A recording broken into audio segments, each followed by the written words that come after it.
Honey, did you hear that?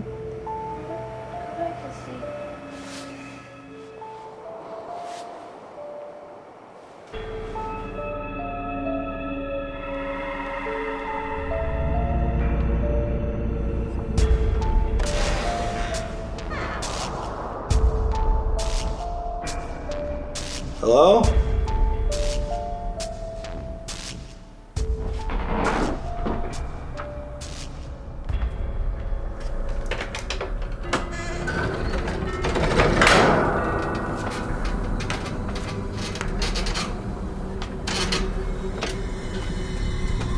Is anybody up here? Who was that? What is this? This is movie night.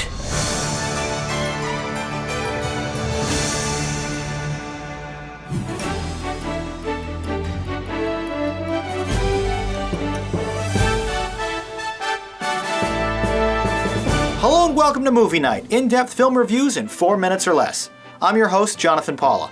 Tonight, in our second annual Halloween special, I'll be reviewing 3 more classics in the horror genre, beginning with the most successful of them all, The Exorcist. This supernatural horror film, based on William Peter Blatty's play of the same name, was released to international acclaim the day after Christmas in 1973. The $12 million production by director William Friedkin was a massive box office hit, grossing over $440 million, making it the 9th most successful film in American history, when adjusted for inflation. Inspired by an alleged real-life exorcism in the 1940s, the 122-minute narrative takes its sweet time setting up the disturbing story. An innocent teenage girl in a Washington, D.C. suburb becomes increasingly violent and unresponsive after being inhabited by an evil demon. Ellen Burns plays the dutiful mother in an Oscar-nominated turn, showcasing a fantastical emotional range as she is overcome with fear and anger at her daughter's worsening condition.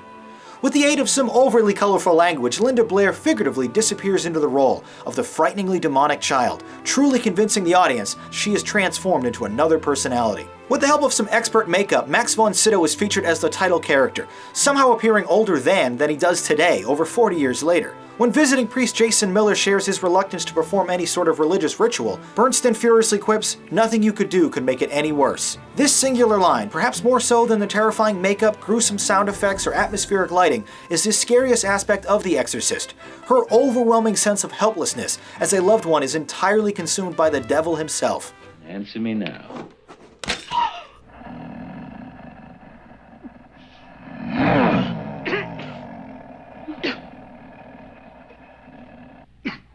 Are you the person inside of Reagan? Who are you?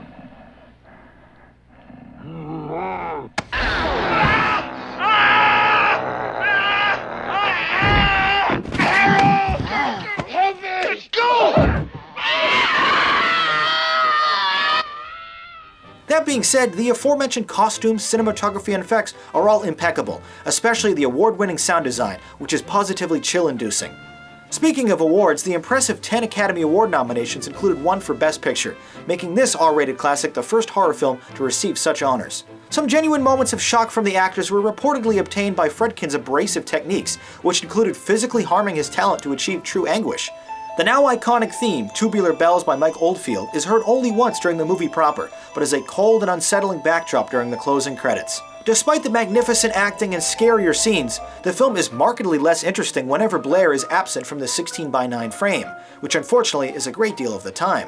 Indeed, the first 45 minutes of this picture honestly could have been exercised from the runtime, as the slow development offers no memorable sequences or critical exposition. One of these earlier scenes has 2 men at a dinner party fighting over accusations of Nazi involvement, an entirely superfluous and irrelevant aside that is as useful as a screen door on a submarine. Impressively though, the behaviors surrounding the demonic events are handled with expert believability, especially during a final sequence that is irresistibly unnerving. There's never any true explanation or curiosity surrounding this though, no real examination of why. Perhaps most importantly, the movie is never really scary. A little girl is possessed and it's generally unpleasant, but that's all there is to it. This is, however, an undisputed horror movie legend, and a worthy experience for all fans of the genre.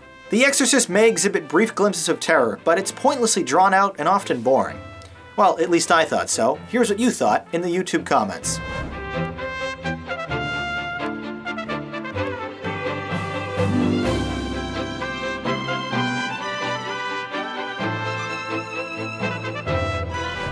commended this picture on being scary even by today's standards, scoring it an awesome. Sadly, I can't quite agree. In fact, I was rarely scared by anything. So much so that I have to rate it an alright.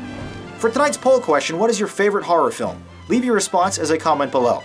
Next up, my review for Poltergeist. This supernatural horror classic from director Tobe Hooper was released in June of 1982, where it earned over 12 times its $10 million budget. The 114-minute story follows an average middle-class family living in a California real estate development, whose house is invaded by malevolent spirits that abduct the family's youngest daughter. The tight script was written by none other than Steven Spielberg, who also served as producer for the first time in his storied career. Many years before he was a sitcom mainstay, Craig T. Nelson stars as the Patriarch, who alongside JoBeth Williams goes absolutely stir-crazy attempting to unravel the mystery of their missing daughter. Their emotionally charged performances lend a great deal of realism to the ridiculous events on screen. At only 6 years of age, the young Heather O'Rourke is excellently cast as the little girl, who signals the arrival of the frightening beings by excitedly remarking, "They're here." Meanwhile, Zelda Rubinstein provides a convincing turn as an eccentric medium brought in to assist the troubled family with their noisy ghost problem. God, oh my God, my baby. No. Shh. Bastard, she's just a baby! Help her, help her. Can't you hear what's happening? Help her. Let's...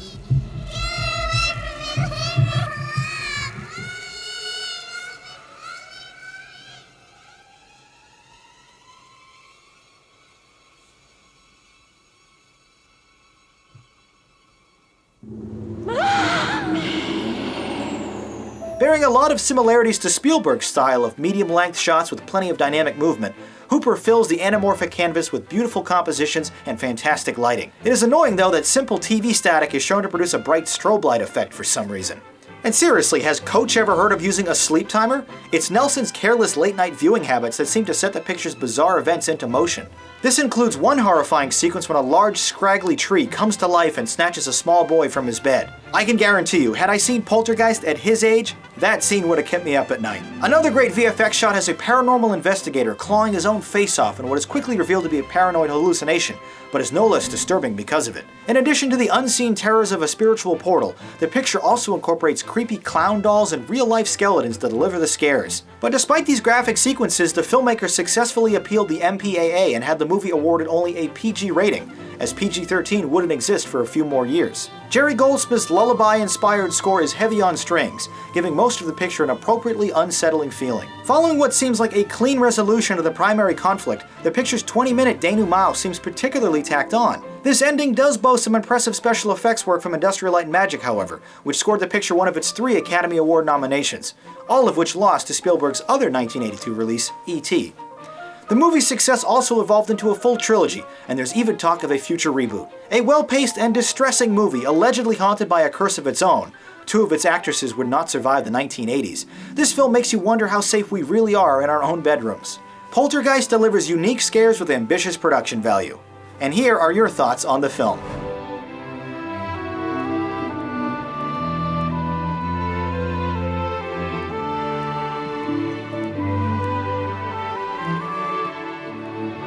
Applauding the music, visuals, and scares, you thought this was a great film. And inherently, the mark of any good horror movie is how long you're left unsettled by what you've just witnessed, and this picture definitely lingers. I thought it was great as well. Our last review tonight is for Child's Play. Released in November of 1988, this American horror film from director Tom Holland was a decent success, scoring almost 5 times its $9 million budget. The tightly paced 87-minute story opens with Brad Dourif as a deranged killer, transferring his consciousness via some sort of mind meld to an emotionless being. Wait, is this the plot to a Star Trek Voyager episode or a quirky slasher film? Speaking of Star Trek though, The Voyage Home's Catherine Hicks stars as the lead protagonist, a single mother in Chicago who must protect her child after learning the doll she gave him for his birthday is possessed with the soul of a murderer. She plays the clean and wholesome mother figure excellently, and is mostly convincing as she battles with her 3-foot-tall enemy. A young Alan Vincent is better than can be expected as the tormented child, whose newest toy is a vicious psychopath. Chris Sarandon rounds out the group as a steadfast police detective, who mostly just goes through the unbelievable motions. It's Dourif, though, who truly gives the best performance in the R-rated movie, embodying the Chucky doll with a gleeful and terrifying demeanor. When the narrative is done milking the "nobody believes me" trope, the manic doll reveals himself to Hicks by cheerfully declaring, "Hi, I'm Chucky, wanna play?" The events on screen are often silly, but this moment, when Dourif's alter ego finally comes alive, is a rather chilling scene. The visual techniques that are used to bring Chucky to life don't always hold up by today's standards, but service the action well enough, especially since the doll isn't sentient until halfway through the picture. Later, an attempted murder during an evening drive is a fun sequence that's packed with action, even if it is at the expense of realism. Easy. It's all right, Andy. It's all right. You're not gonna need this anymore. All right. But I do! Chucky's in that room and he's trying to kill me! No, Andy. It's gonna be all right. I'm here now, and I'm gonna protect you. Andy, easy, boy. Easy. Come on, nobody's here. No, please, they'll kill you too! Andy, now. No, please, listen to me! Please! Andy, now this is just gonna sting you for 1 second.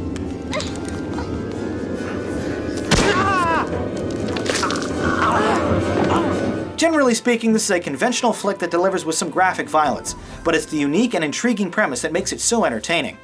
Indeed, Child's Play went on to spawn a 6-film series over the next 25 years, each sequel seeing moderate amounts of success of its own. Joe Renzetti's score is a quiet and droning one, breaking the silence with sharp hits whenever a quick scare is needed. There's no underlying message or artistic value to this production, it's just a simple, enjoyable little horror film that should scare most kids next time they attempt to play with their Cabbage Patch doll. I can't say I'll ever watch this one again, but checking out 1 or 2 of the sequels doesn't sound like a terrible idea. Child's Play is a lively slasher romp with a memorable villain. And here's what you had to say about it in the YouTube comments.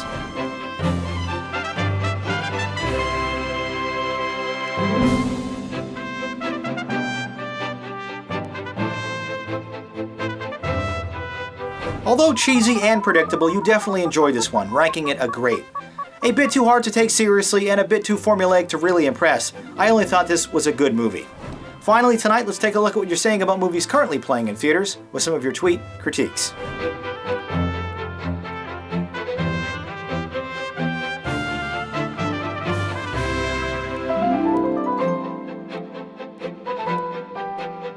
If you see a new movie in theaters, tweet your review with the JPMN hashtag. Later this week, we'll continue reviewing some of the best comedy parodies of all time, with Hot Shots, Austin Powers, Galaxy Quest, Walk Hard, and They Came Together.